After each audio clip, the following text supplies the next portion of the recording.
Hello and welcome. This is Nationwide on the network service of the NTA. Thank you for joining us. I am Lydia Odije Ochi. The federal government is to take advantage in leading the Pan-African Agency for the Great Green Wall towards implementation of the project direction before the expiration of the tenure in December 2023. Vice President Kashim Shettima stated this at the launch of the 2023 Great Green Wall Day held at the Presidential Villa, and will bring you the details subsequently. The Chief of Defense Staff nominee, Major General Christopher Musa, and the 3 other officers nominated as service chiefs have appeared before the Senate for screening, which has been held behind closed doors. They briefed the Senate on their career progression and pledged to meet national expectations of ensuring security and defending the nation's territorial integrity when confirmed.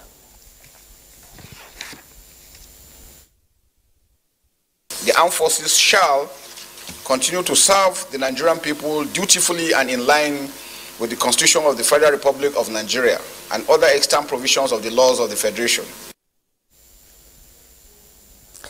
President of the Senate had at the commencement of plenary read executive communications, the first of which seeks approval of an $800 million loan facility from the World Bank to fund social safety net program.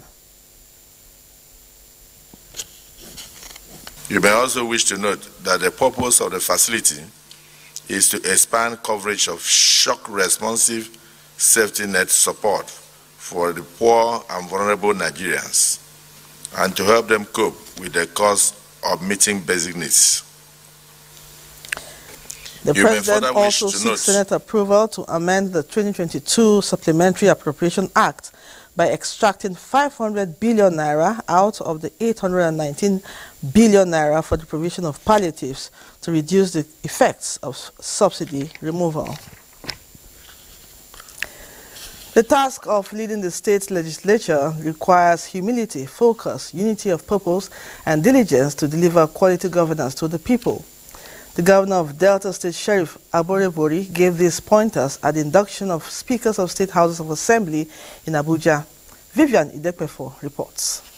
Legislature, as the voice of the people, is vested with the responsibility of lawmaking, oversight, and representation as enshrined in the 1999 Constitution as amended. Speakers from the 36 state houses of assembly who preside over these legislative functions are gathered here to share experience, receive tips on quality leadership, and agree on mechanisms for sustaining the gains achieved by the legislature at state level. They're one of the main conduits by which people can express their ambitions and have them respected and taken into account by their politicians. Speaker's seat is the most hottest seat. It's a seat that you have a lot of interest to serve. So I call on them, especially the new speakers, to be humble, to take their members along with whatever they do, and to try and strike a balance between executive and the legislature. Delta State Governor, who is reputed to be the longest-serving Speaker of the Delta State House of Assembly, had words of wisdom for his colleagues. I made it a priority to understand and internalize the policies and programs of government to be able to properly scrutinize their budget, ascertain judicious resource allocation, and monitor implementation. And encourage every speaker to do same because it promotes the principle of checks and balances as envisaged by the Constitution. The induction featured technical sessions behind closed doors. Vivian Idekpefo, NTA News. Even while its final details are still being worked out, the Renewed Hope initiative of Nigeria's First Lady Oluremi Tinubu is already active, living up to its promise of providing a new lease of life to the vulnerable members of the society. 57 families affected by the June 23 flood at Trademore Estate, Lugbe, are the first beneficiaries as they took delivery of palliatives from the initiative. State House correspondent Adeni Taiwo reports that wife of the Vice President, Nana Kashim Shettima, presented the palliatives on behalf of the First Lady. The flood of June 23, 2023, which ravaged Trademore Estate in Lugbe axis of the Federal Capital Territory, grabbed national attention for the huge tolls it took on properties after claiming one life. Out of the 2,000 homes located within the estate, not less than 57 were severely affected. The cry of the victims for relief has however caught the attention of Nigeria's First Lady, Oluremi Tinubu, who is using the platform of her pet project, Renewed Hope Initiative, to reach out to them with palliatives. Her love, empathy, and message of hope to the flood victims was conveyed by wife of the Vice President, Nana Kashim Shettima, who handed cash gifts to them under the auspices of the Renewed Hope Initiative. While urging the victims to remain strong in the face of adversity, the First Lady also appealed to them to retain their trust in the current administration as it works to set the nation on the path of recovery. We all know that flood is a natural disaster, and I want to seize this opportunity that we should not allow the flood to flow away our trust and confidence. We should keep hope alive. With its interventionist agenda, the Renewed Hope Initiative as a national program will complement efforts of government at all levels in the area of providing welfare and empowerment for the needy. That's something that she's used to eat, and I believe the 250,000 naira, it will go a long way for them to just improve their livelihood. Applauding the First Lady and her initiative for bringing government and relief close to the flood victims, Chairman of Trademore Estate Lugbe said the gesture had rekindled hope for affected residents. At last, help is on the way. At last, government is ready to do something about this. Because as far as we are concerned, Mr. President and Mr. Vice President visited us today. Yes. That's what we're taking home. And we know and believe in this government that they will do what they say they will do. Before departing, wife of the Vice President was also conducted on a short tour of affected parts of the estate. From Trademore Estate, Lugbe, Adeni Taiwo, NTA News. Tackling corruption headlong in Nigeria and making conscious effort to plug all government leakages remain integral to reducing cost of governance in Nigeria. These were parts of recommendations by guests on NTA's Good Morning Nigeria as discussions continue on the subject of reducing cost of governance. Oluseyi Adiagbo has details. Global Government Effectiveness Index. We are permanently in the negative. We are ranging between 160 and 169 out of 190 nations. Even in West Africa, we rank 12 out of 15. Dr. Adegoke Adegoroye, a former head of service and an advocate of public reforms, there highlighting the worrisome state of the nation and how reforms could strengthen its financial management. Let people of character be appointed into position.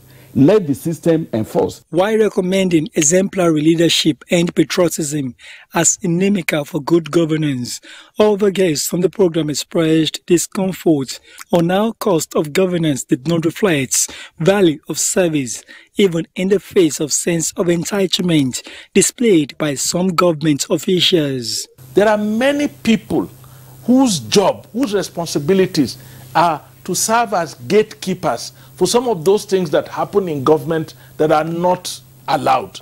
But they don't do these gatekeeping functions appropriately. People have failed to build on what has been achieved. And that is why Pillar 3 or Pillar 4 of National Strategy on Public Service Reforms is talking about cultural reorientation, both within government and with outside government, for us to understand that we have a country called Nigeria. And history will judge us good or bad on what we have done.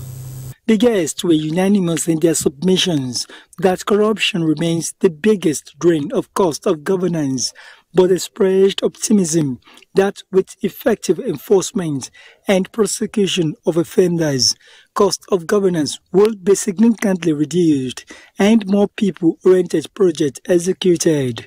In Abuja, Olusheye Adiagbo, NTA News. The High Court of the Federal Capital Territory, sitting in Abuja, has ordered the Department of State Services to either charge the suspended governor of the Central Bank of Nigeria, Godwin Emefiele, to court or release him on bail. The presiding judge, Justice Hamza Muazu, gave the order while delivering a ruling on the fundamental human rights suit instituted against the DSS and other defendants by Emefiele. The court equally held that Godwin Emefiele should be granted administrative bail if the DSS fails to charge him to court within 7 days, reminding DSS of the need to operate according to the law. Emefiele had filed a suit seeking the enforcement of his fundamental rights to freedom of movement and dignity.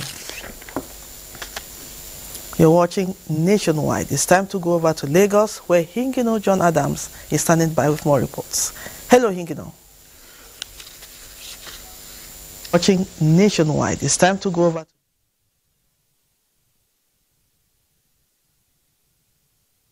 Hello, Lydia. The Lagos State House of Assembly has implored the National Assembly to see the need for constitutional amendment with a view to accommodating the creation of state police to stem the tide of criminality across the country. This was the resolution adopted at the first plenary session since the proclamation of the 10th Assembly in Lagos. Musa Toliat has details.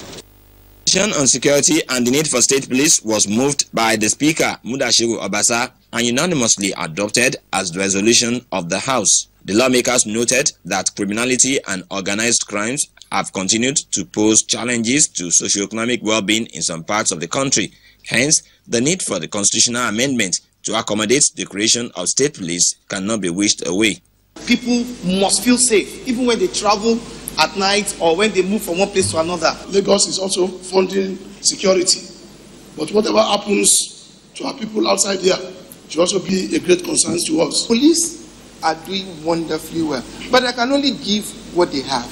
The number of personnel we have in the country is not enough to police the entire subnational. Speaker Obasa submits that given the opportunity to establish state police, the consistent investment made on Nigerian police by the state government can readily sustain state-run security architecture. Why we are calling on National Assembly to further amend the Constitution so that it can accommodate state police, then we should also take that privilege to call on our own governor as well to further equip our neighborhood safety corps. So this is going to be our submission. He thereafter directed the clerk of the assembly to send congratulatory message to President Tinubu on his recent appointment as the chairman of the Economic Community of West African States, ECOWAS. In Lagos, Musa Toliat, NTA News.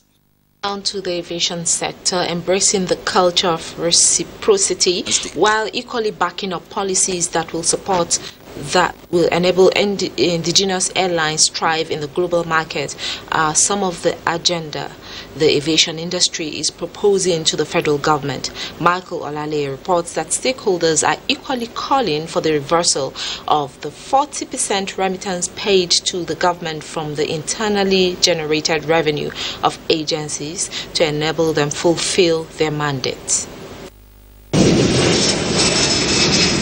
A new chapter is set to be opened in the historical compendium of the aviation industry, but behind the scene are more reality checks, which key players say revolved around the circumstances surrounding the concessioning of some airports and the many unanswered questions generated by the unveiling of a national carrier. In an attempt proposing the content that should dominate the new book, stakeholders say the federal government should give more support to airlines flying the Nigerian flag, while efforts should be made in reviewing the Bilateral Aviation Safety Agreement, BASA, which allows for mutual cooperation in areas covering airworthiness, flight operations, and environmental certification. Government must review this BASA. Government must enforce reciprocity before they start talking about repatriation of funds. To also stop foreign airlines from flying multiple entry points into Nigeria, because they are taking away our businesses.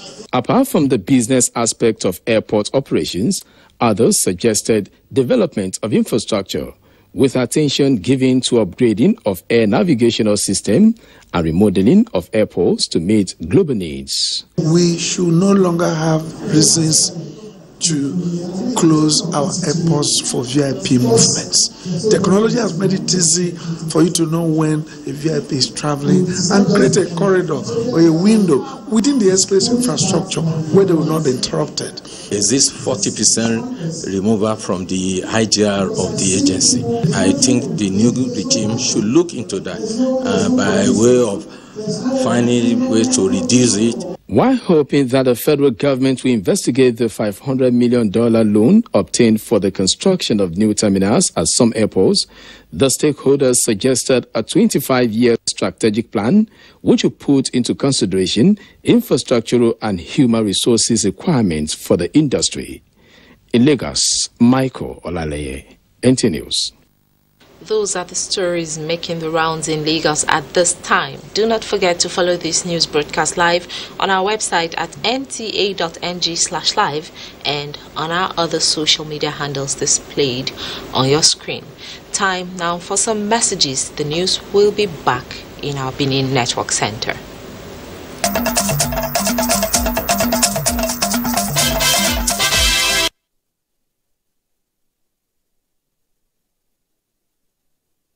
Of crime wave in Edo and Delta states has been attributed to intelligence gathering and other measures by operatives or the police commands in line with the rules of engagement. The Assistant Inspector General of Police, Zone 5, Arungwa Nwazwe, disclosed this to NTA News during an exclusive interview in his office in Benin City, Edo State. Eugenia Ndubisi reports. Land grabbing, communal crisis, and youth restiveness were some major security challenges facing Zone 5. But with proactiveness of the command and regular engagement of stakeholders, crime wave has been drastically reduced in the last 6 months. The AIG of Zone 5, Arungwa Nwazwe, is happy with this development. Directing every command, zonal commander, state commissioner of police, not to remove them from the under the Zone 5 command. We try as much as possible to be proactive. All the strategies that we have. He further revealed that officers and men of the zone also abide by rules of engagement, which is the focus of the acting IGP. All that the people wanted to see in a professional police force, the gap needed to be bridged by talking to stakeholders. If we have gray areas we say, oh no, these are contentious issues. We forge ahead on gain their trust and also made them to participate in solving these problems. He says he's expecting a much stable society devoid of crime in the next 6 months, which usually characterized in the popular Ember Month. He calls on members of the public to go about their normal businesses and refrain from acts capable of exposing them to food of the law. In Benin, Eugenia Ndubisi, NTA News. Active participatory research in the rubber and gum Arabic sector is the key to revamp the industry, enhance livelihood and economic growth. This is the submission of stakeholders when they met in Benin to review current research findings in the sector. Jude Abugu reports. The theme, revamping the rubber and gum Arabic industries through participatory research for enhanced livelihood in Nigeria, highlights commitments of the Nigeria Rubber Research Institute to leverage the power of research and collaboration in driving innovation and development in the industry. We are here to satisfy our end users who are our producers. So we expect our research activities should be geared towards solving their challenges and their needs. Stakeholders, including the Permanent Secretary, Ministry of Agriculture and Rural Development, represented, noted that the research review meeting will help to develop sustainable strategies and technologies that will not only boost productivity, but also enhance the livelihoods among farmers in Nigeria. It's an event that is inclusive. Everybody, every scientist, look forward to it, so that they will be able to continue to drive the development and research of rubber and gum arabic. There's a lot of work being done, to promote rubber, gum arabic, and other. It is expected that the review meeting will encourage stakeholders to actively participate, network, and forge partnerships that will drive the industries forward. In Benin, Jude Abugu, NTA News. And as our contribution from Benin is back to Lydia for more. Kyogo Chukuka. We now go back to our very first story. The federal government is to take advantage in leading the Pan-African Agency for the Great Green Wall towards implementation of the project direction before the expiration of tenure in December 2023. Vice President Kashim Shettima stated this at the launch of the 2023 Great Green Wall Day held at the Presidential Villa. State House correspondent Abdulrahman Usman Jibrila has it now. Our temperatures are becoming extreme. Our rivers are drying up. Our wildlife has become endangered. And our forests are thinning out. We are not only at the mercy of a world with inadequate green landscapes, but we are also forced to migrate towards greener pastures, literally. This frightening reality is why we are gathered here today. This is what has inspired the Great Green Wall project. Vice President Kashim Shettima restating government's commitment in complementing the existing techniques, strategies and approaches to improve the efficiency and effectiveness of the Great Green Wall afforestation and reforestation program. I appeal to all of us to see this initiative as an emergency rescue operation. We inherited a dream that we can't afford to relegate because doing so isn't even an option.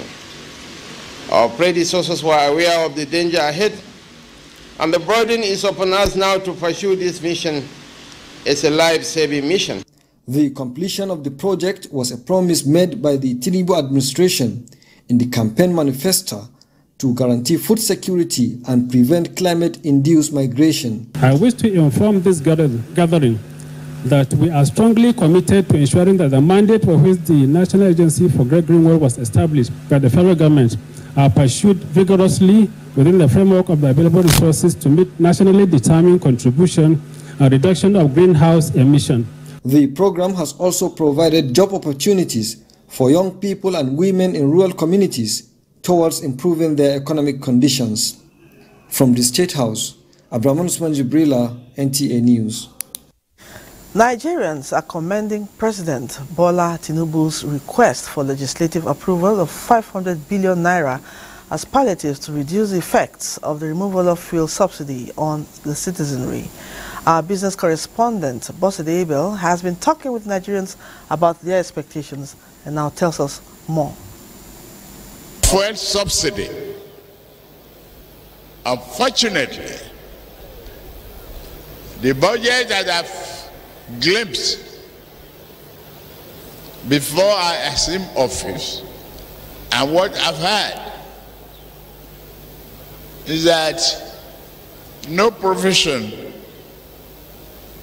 is there for fuel subsidy.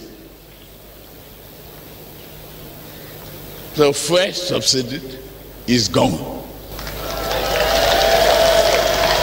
This statement sparked reactions from long fuel queues to prices of commodities and increase in transportation, as the outcry from citizens also got louder. Now the case seems different, as President Bola Ahmed Tinubu is urging Nigerians to exercise patience as the framework for palliatives to ease the hardship brought on by the petrol subsidy removal is being worked out. The request has become necessary in order to, among other things, source for funds necessary to provide palliatives to mitigate the effect of the recent removal of fuel subsidy on Nigerians.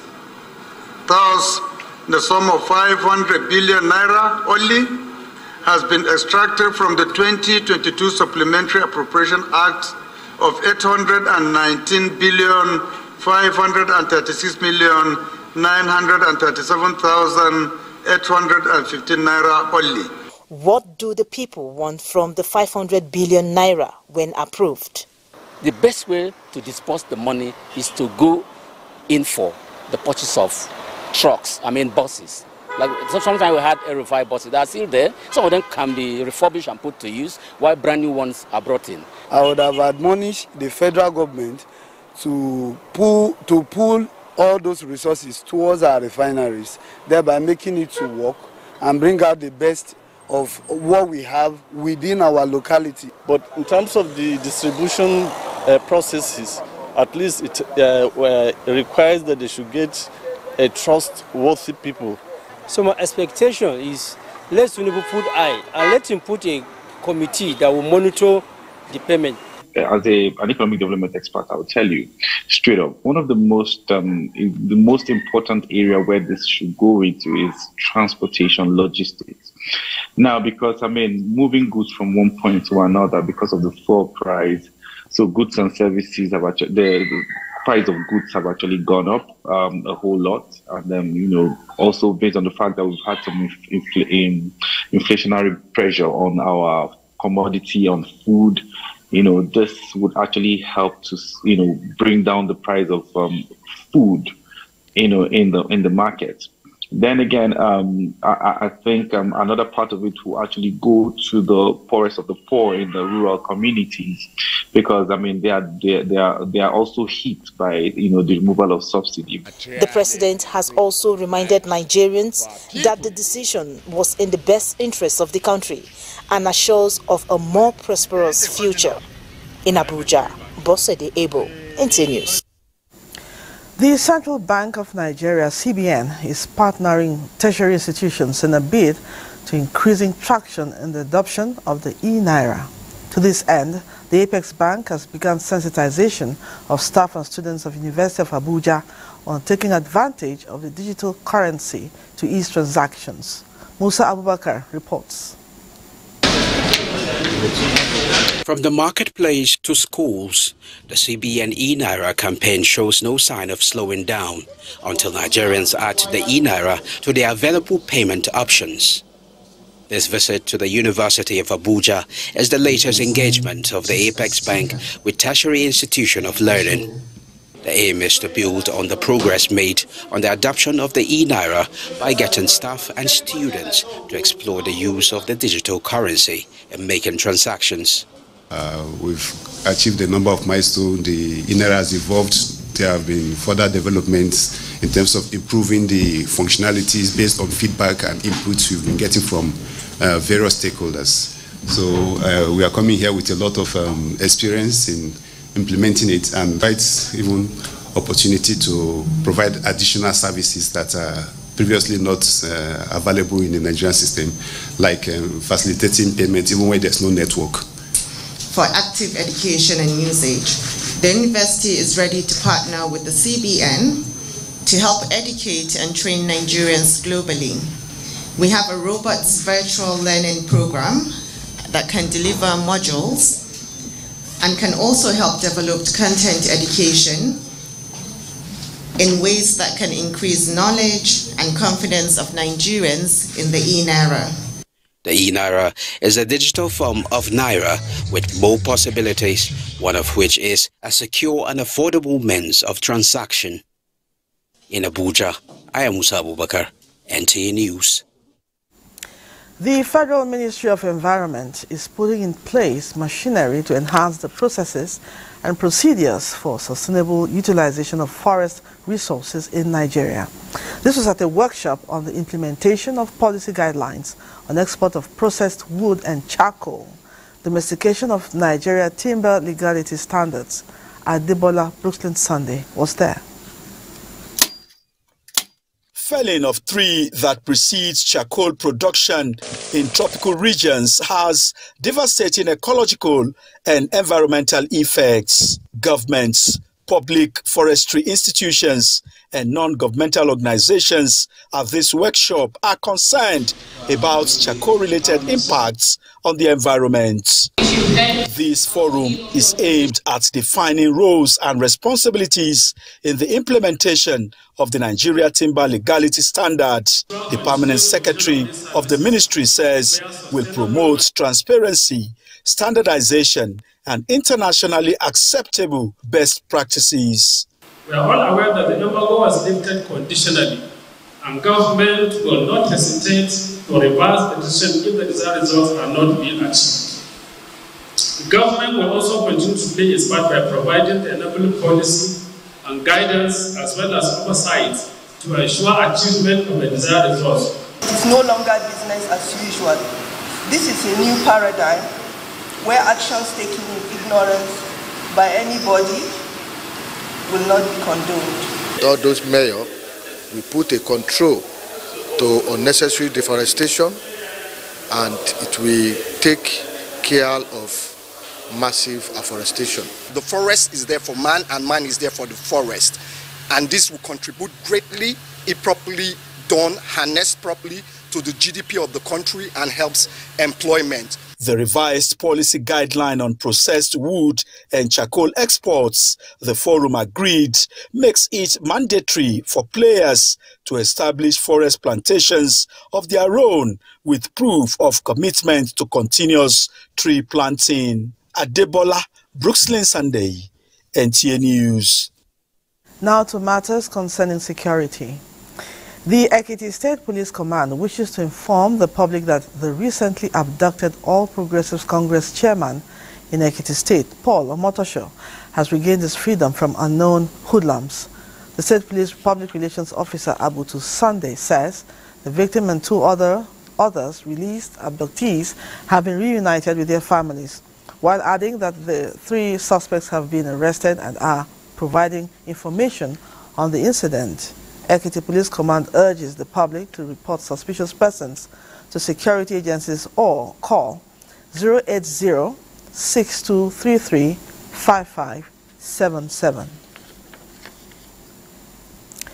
Meanwhile, the Nigeria Police Force has paraded one of the suspects alleged to have been involved in the attack on a clergyman, Apostle Johnson Suleiman, which led to the killing of his 3 police orderlies. Francis Form reports that the suspect was paraded at the IRT office in Abuja along with other criminal suspects arrested for different offenses. I'm the first person that opened fire on the convoy of Apostle Johnson Suleiman. This 32-year-old suspect from Okene in Kogi State was alleged to have participated in the attack on the convoy of Apostle Johnson Suleiman on the 21st of October 2022 along the Benin-Auchi Road. After he was trailed and arrested by the operatives of the intelligence response team, the suspect confirmed that the attack was an assassinated attempt on Apostle Suleiman. Actually, it was a case of assassination, but I don't have the details of the operation. So it was Iliasu and Labista that have the full information. And some of the rifles found in his possession were in fact rifles snatched from the 3 police officers that were killed. Next is a case of conspiracy, kidnapping and armed robbery involving a gang, and this suspect from Delta State was said to have lured a Swiss national to Nigeria, posing as an agent who facilitates gold business in Nigeria. Now indulge the service of Williams Babatunde to help me hold him down until he has paid my $2,000 which I spent in bringing him down to the country. What do they call that you have done in the law? Kidnapping. Kidnapping. then followed by this criminal gang who carried out different crimes in and around Abuja, including this suspect who specializes in prize and take. 3 members of the gang are ex-convicts. Yes, if I come, I will be pricing with to say the other person will be packing it, so that is where we yes, that is where they took us to prison, sir. Oh, price and take. Yes, sir.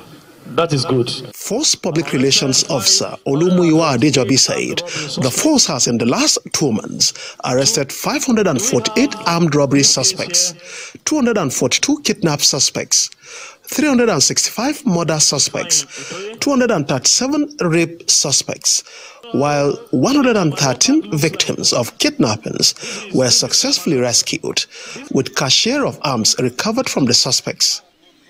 Francis from NTA News. Our next stop on Nationwide is Kaduna, and Salamatu Lukman Mohammed is standing by. Hello, Salamatu.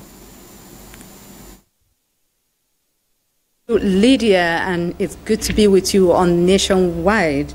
Welcome to Kaduna. More than 3,000 children and pregnant women are benefiting from various forms of health interventions, including getting free nutritional supplement, delivery kits, and vaccination in Kaduna State to help reduce the increasing rate of malnutrition and prevent diseases among children and pregnant women. The State Deputy Governor, Hadiza Balarabe, flagged off the one-week health exercise. Let's hear more from Muhammad Ajingi. During the week, women and children will be opportune to benefit from healthcare services, which include child-spacing interventions, HIV testing and counseling, as well as immunization for the children that are eligible. The Deputy Governor of Kaduna State, Hadiza Balarabe, says the state government is committed in providing the necessary support to improve the healthcare delivery of the people through the upgrading of primary healthcare centers, recruitment of health workers, and procurement of medical equipment. Also promoting health practices that will facilitate reduction in rates of illnesses and deaths amongst these mothers and children in Kaduna and by extension Nigeria. During the week, quality and comprehensive health services for mothers and children will be delivered in a manner that promotes strengthening of the routine services in primary healthcare facilities. The Kaduna State government has provided the drugs to about 963 public and private facilities in the state. In Kaduna, I am Muhammad Umarajinki, NTA News. Over 1,000 women are currently undergoing 1-month training on various skills acquisition in Kaduna to make them self-reliant. Adamu Sunday reports that the training is aimed at eradicating poverty through Women Empowerment Initiative. Nigeria is one of the regions in the country where women are sometimes not permitted to take up white-collar jobs, thereby restricting them to full housewives. To ensure women are self-reliant and be able to fend for themselves without depending on their husbands for everything, the PMD Africa Foundation, with the slogan, "Poverty must die in Africa," is in Kaduna to train women on knitting and quilting, empower and make them self-reliant. Once you are perfect and you are well certified, we'll make sure that you have a job to work with the organization, either dependent or independent. And these women are not just here because they are seeing a free program. They are here with a passion. They want to learn. They want to have something to do. And it's very, very encouraging. It is automatic employment. Every month you are going to get paid for what you have done. And it's not just a one-off thing. It's going to be a continuous thing. So you see, you have gotten a skill whereby you don't even need to go anywhere. And this wool, I told you, will be given to them free. Helen Peter, one of the beneficiaries of the program, is of the view that the training will no doubt add value to our life. I'm learning this thing to add additional skill to the ones I have before, and to be able to sew for my to knit for my grandchildren and for myself. The PMD Africa Foundation has so far covered about 25 African countries, with women smiling to the bank. It is expected that after they are trained and empowered, the likes of Ellen will be able to cater for themselves, create jobs, and contribute meaningfully to the economic development of the country. In Kaduna, Adamu Sunday, NTA News. And Adamu Sanders report completes our bulletin from here. And from Kaduna, we move to Enugu Network Center after this timeout. Please stay tuned.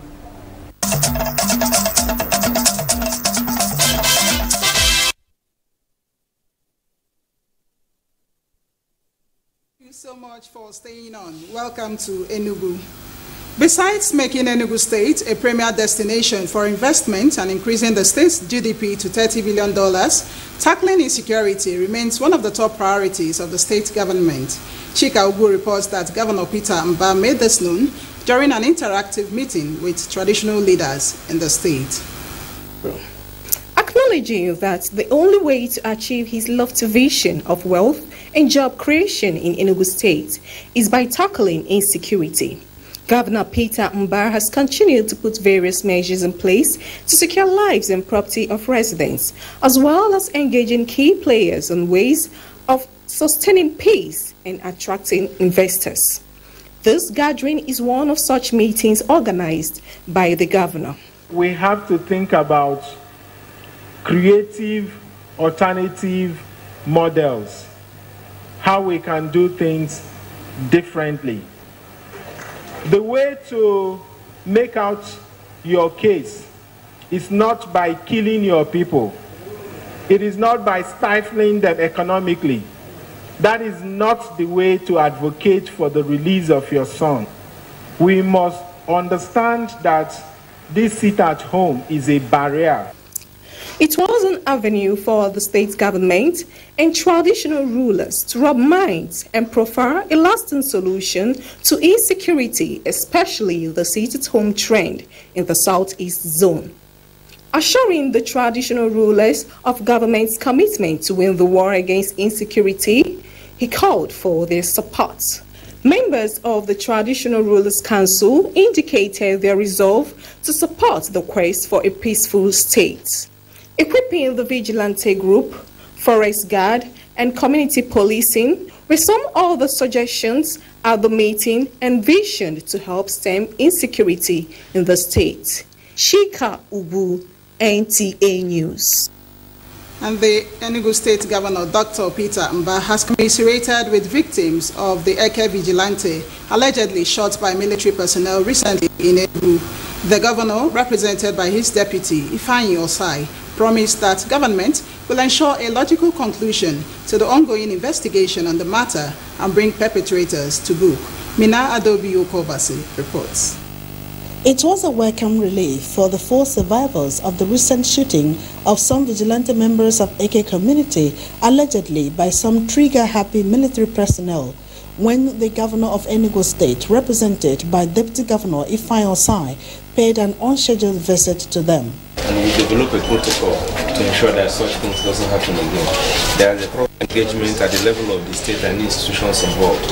They are also working hard to secure our place. All the security agencies, the country faces a serious security challenge, so they are all working hard. So what happened was unfortunate. While expressing their joy at the visit, the victims called on relevant authorities to come to their aid as they still faced intimidations while in hospital. Getting better, sir. The Chief Medical Director appreciated the governor for his promise to see the investigation to a logical conclusion, while requesting that they ensure the security of the victims. Because of the kind of situation, the circumstances that surrounded their being brought into this, the emergency situation, everybody was consumed in making sure that they survive, and it was terrible. People who came to intervene into something, you don't just say you had a shootout with bandits. You never killed anybody. You never brought any bandit you killed. Nothing. Even the soldiers hadn't any wound. The victims are still recuperating at the hospital while investigations into the incident is still ongoing. In Enugu, Mina Adobi Kobasi, NTA News. And those are the stories from Enugu. We'll now rejoin Lydia in Abuja for the continuation of Nationwide. Thank you, Chinenye. President Bola Ahmed Tinubu has poured encomiums on Nobel laureate and elder statesman Professor Wole Soyinka on his 89th birthday, describing him as a veritable source of support, inspiration, and encouragement. In a statement by his special advisor on special duties, communications and strategy, Dele Alake, the president called Professor Soyinka a brother and comrade in the struggle for the restoration of democracy and good governance in Nigeria, and prayed God Almighty to grant him more years and strength so he can be around to witness the new Nigeria his administration is building. Likewise, President Bola Tinubu has praised the wife of General Overseer of Redeemed Christian Church of God, Pastor Folu Adeboye, for her Christian virtues, devotion to her highly respected husband, the church and family values on the anniversary of her birthday. Mrs. Adeboye, who is reputed for her evangelical work with children, young people, and the downtrodden, turns 75 today. President Tinubu, in a press statement signed by his special advisor, Special Duties, Communications and Strategy, Dele Alake, noted with admiration many of the outreach programs of the Redeemed Christian Church of God targeted at rehabilitating drug addicts and the poor, spearheaded by Mrs. Adeboye. President Bola Tinubu has assured women in the country that his administration is committed to ensuring that Nigeria is retrieved from the vested interests that have hindered her development. In a statement through his special advisor, Special Duties, Communications and Strategy, the president assured them of adequate security, healthcare, and industrialization. The president, who spoke when he received the All Progressives Congresswomen leaders in the 36 states and Federal Capital Territory, Abuja, led by the APC National Woman Leader, Dr. Betta Edu, says his administration was already implementing many policies and programs that would positively impact the citizens. Up next is sports. And that's Nationwide today. Thank you for being a part of it. I am Lydia Odije Ochi. Have a wonderful evening and goodbye.